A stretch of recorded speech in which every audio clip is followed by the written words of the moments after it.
फडणवीस सरकारच्या 1 वर्षाच्या कामगिरीला तुम्ही खालीलपैकी किती गुण देणार आहात आणि या जनतेने किती गुण दिलेला आहेत या सरकारच्या कामगिरीला आपण त्यावर नजर टाकूया।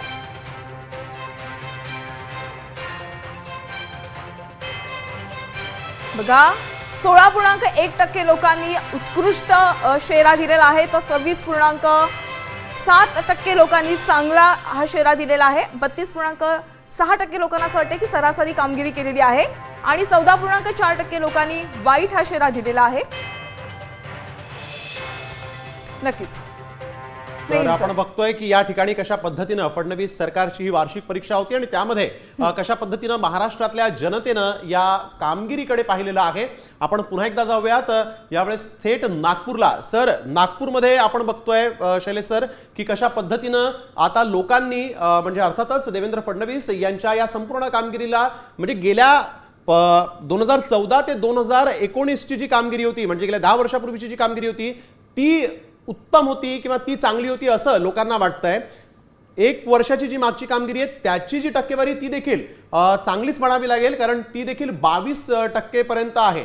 तर कसं बघता तुम्ही त्या सरकारची कामगिरी म्हणजे त्या सरकारमध्ये उद्धव ठाकरे होते या सरकारमध्ये अजित पवार आणि शिंदे। हो पण कसं आहे की मधला एक विरोधी पक्ष नेता पदाचा काळ जर सोडला तर फडणवीस साहेब सतत सत्तेत आहेतच।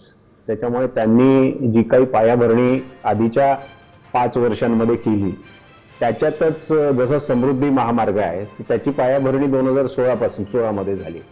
त्याचं ऍक्च्युअलायझेशन आत्ता झालं। एक गोष्ट या सर्वेमध्ये आलेली दिसत नाही ज्याच्याबद्दल फडणवीस सरकारला आणि देवेंद्रजींना विशेषतः धन्यवाद द्यायला पाहिजे की गेल्या 4-5 वर्षांमध्ये त्यांनी प्रयत्नपूर्वक गडचिरोलीमध्ये एक मनवंतर घडवून आणलेला आहे। मोठ्या प्रमाणामध्ये नक्षलवादी शरण आले आणि मोठ्या प्रमाणामध्ये तिथे उद्योगांचं जाळं उभारण्याची सुरुवात झाली आहे। स्थानिकांना रोजगार मिळतो आहे। ही मला असं वाटते की महाराष्ट्र म्हणून आपण जे म्हणतो ते शेवटच्या टोकाला असलेल्या 3 राज्यांच्या सीमेवर असलेला जिल्हा त्यांनी हातात घेऊन जे काही परिवर्तन घडवून आणलं त्याच्यावरून त्यांच्या इच्छाशक्तीची चूल समोर आली। अगदी मी जातोय सुनील सावके सरांकडे। सर आपण बघतोय की कशा पद्धतीने कार्यकाळ जो आहे तो लोकांना जरी गेल्या 10 वर्षाचा फडणवीसांचा प्रभावी वाटत असला तरी त्यांची कामगिरी जी आहे त्या कामगिरीवर लोक नाराज नाहीयेत। त्यांनी चांगली कामगिरी केली आहे असंच म्हटलेलं आहे। तुम्ही कसं पाहता दिल्लीमधून कारण महाराष्ट्रामध्ये जे काही घडतं त्याचे पडसाद दिल्लीमध्ये उमटतात त्यामुळे कसं वाटतं महाराष्ट्र सरकार आणि फडणवीस सरकार यांची ही कामगिरी आणि त्यांचा कार्यकाळ।